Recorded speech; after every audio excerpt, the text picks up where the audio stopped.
Okay, I would like to introduce Professor Mohamed Hosney, talking about endovascular management of rupture infrarenal AAA.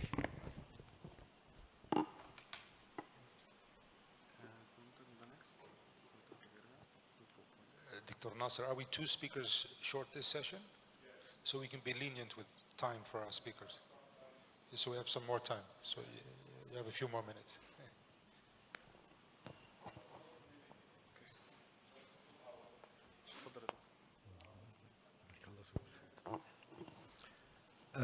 Thank you, Professor Nasser and the organizing committee for the kind invitation. There are 3 trials, the IAX trial from Netherlands, the ECAR from France, and the IMPROVE from UK. The IAX and ECAR, they have randomization of the patient after CT, while in the IMPROVE trial, they have randomization of the patient before CT. After that, they had the conclusion that there is no early survival benefit for EVAR following rupture AAA. There is a very weak indication in favor of EVAR at 90 days for patients eligible for both lines of treatment, and women may benefit more from endovascular repair. Time to discharge was shorter for EVAR. There is no evidence of high mortality among patients treated outside the routine working hours, and there is a strong relationship between short aneurysmal neck and the high mortality rate after open repair. And so in 2014, in the Vascular News, this was the title: there is no difference between endo and open repair for rupture aneurysm. But the conclusion of these 3 randomized trials may be unjustified and misleading. First, IAX and ECAR, they randomized very few number of patients, and they excluded high-risk patients in their trial, which might benefit more from endovascular repair. While these are the results of that IMPROVE trial depend on, and according to it, there is no significant difference between in the mortality between endovascular repair and open repair. But if we just stratify these results and the numbers, we'll find that the highly significant value in favor of EVAR than in open repair. And so the real conclusion should be that for rupture AAA, when EVAR is anatomically suitable, 30-day survival is superior in the EVAR group than open repair. This is a paper showing 14-year experience from 2 centers, showing that the EVAR-only approach has allowed EVAR treatment of nearly all incoming rupture AAA with low mortality and turnover rates. Without rapid surgical intervention, the mortality rate within 3 days approaches 100%, and if there is rapid intervention, this mortality can be lowered to 25%, provided that they are avoiding hypotension that leads to multi-organ failure.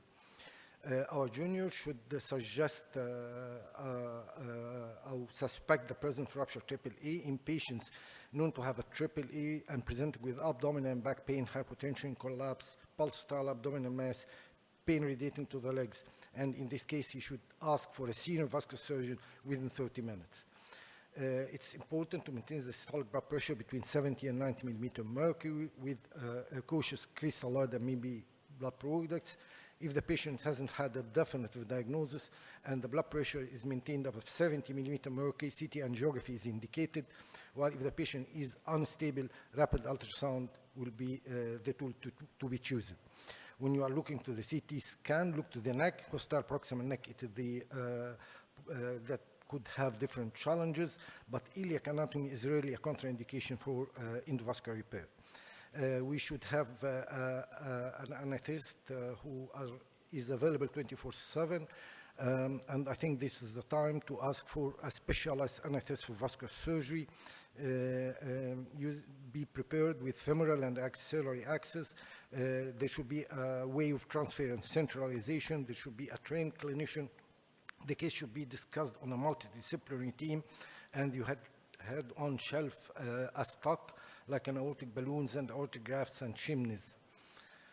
The staff should be capable of performing both the open and endovascular repair, and the use of aortic occlusion is very important, especially in open surgery if the patient is hemodynamically unstable.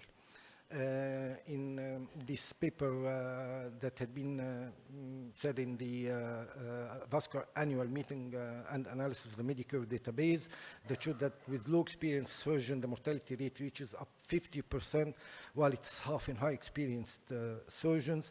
And interventionists and surgeons who perform EVAR in more than 1 hour will have a marginal success with implementation of a rupture EVAR program.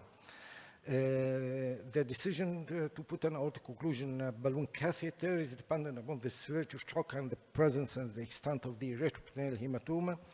It can be placed under local anesthesia and be ready if the patient is hypotensive.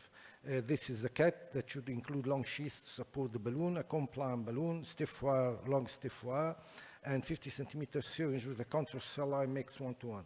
It can be applied through a brachial access, through a brachial artery exposure, but the complications include balloon rupture and arterial embolism, but it's more stable if there's no long sheath. In these cases, if you're going to perform the EVAR while using the brachial access, the balloon will be slightly deflated to allow angiographic imaging of the selected infrarenal landing zones, and carbon dioxide is very useful in these cases. Femoral access allows a bigger sheath. It can be accessed more easily with lower risk of cerebral embolization. We need a long sheath in order to support the compliant balloon, which should be fixed outside the patient, and the balloon is inflated proximal to the rupture AAA, either supra or pararenal. The sheath should be protruded above the standard graft in order to allow the balloon withdrawal, and a second balloon is inflated after the main body has been deployed. In these cases, we shouldn't use a standard graft without suprarenal fixation. In presence of hostile, it's very important to take more time in planning and choose device from which available on your shelf, and you are allowed to use combine grafts from different companies, and it's preferable to use the graft that you are familiar with, even if it's not the optimal solution. Anesthesia can be local or general. Local is, especially in unstable patient, is very helpful, provided the patient is cooperative and is able to hold his breath while taking the angio. Percutaneous closure devices should be kept for patients who are stable, and heparin, if the patient is unstable, should be postponed, and if the patient is stable, we'll give only at the beginning of the procedure 3,000 to 5,000 international units. You can go for aortic iliac if you find difficulties in cannulating the contralateral limb with plugs and femur-femur bypass. You can sacrifice one of the renal arteries and don't even look to the accessory renal arteries. Chimney techniques, you can use it using either a balloon expandable or self-expandable stents. Each one has its pros and cons. The balloon expandable stents, the privilege that the balloon is there, and so if it's required to the balloon, the aortic graft, you can easily inflate it, the covered stent, in order to prevent its collapse. In these cases, please choose the graft size with minor or no oversizing at all. These are examples of the cases.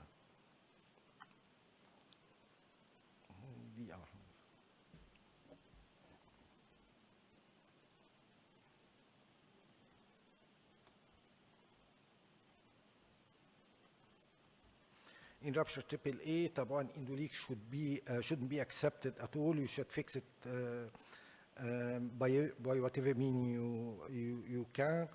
The main complication is the abdominal compartment syndrome, which leads to multi-system organ if it's above 30 millimeter mercury, and it's due to combination of retroperitoneal hematoma and bowel edema. The incidence of mortality in open repair is 50%, while in endovascular repair is only 20%. I think that in Egypt, up till now, with the current facilities, not all cases of rupture AAA can be managed in endovascular technique. For our juniors, once you exclude heart, please think about the aorta. Thank you.